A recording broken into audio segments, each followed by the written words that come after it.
Tu penses quoi du Major Gérald et de Christophe Cario? Alors Christophe Cario, maintenant, il est plus dans tout ce qui est bien-être, remise en forme, muscu, mais à l'époque, il faisait du karaté. Ouais. Major Gérald, j'ai vu, je l'ai découvert comme tout le monde sur les vidéos de Greg MMA. Il incarne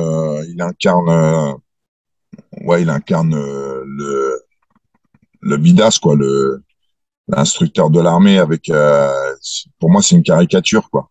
C'est une caricature d'un instructeur de l'armée. Ce que ça doit être en fait.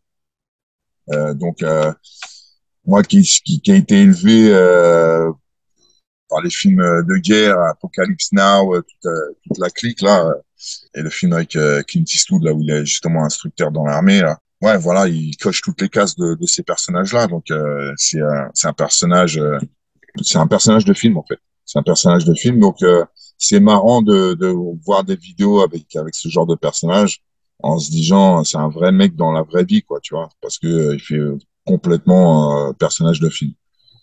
Donc il joue son rôle à perfection. Après, martialement, bah, c'est normal que dans le privé, en fait, que dans le civil, je veux dire, il y ait des meilleurs sportifs, des meilleurs combattants d'arts martiaux que dans les corps de l'armée ou de la police. Donc, quand je regarde les vidéos de ces gens-là, j'ai toujours une critique. Je regarde avec un œil critique parce que c'est pas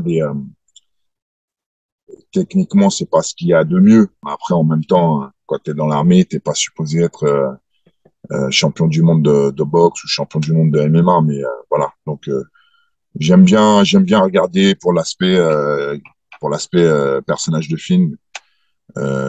Après martialement, il y a plein de trucs à redire, mais bon, voilà, c'est tout. Ok, ça marche. Après, c'était sur Christophe Cario.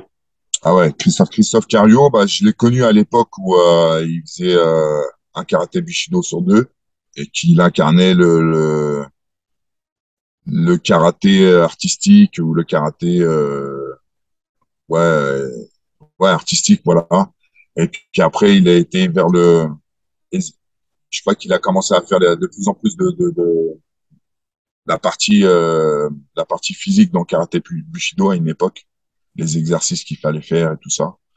Voilà, je le connais de cette époque-là. Je peux pas en dire en grand chose. Je sais que il correspond à une demande qu'il y avait à cette époque, c'est-à-dire que on sortait de l'ère Jean-Claude Van Damme où les sportifs de combat étaient tous, enfin, si t'étais pas balèze avec des gros pecs et des gros biceps et une tablette de chocolat, bah t'étais pas trop pris au sérieux. Donc il y a eu à une époque une,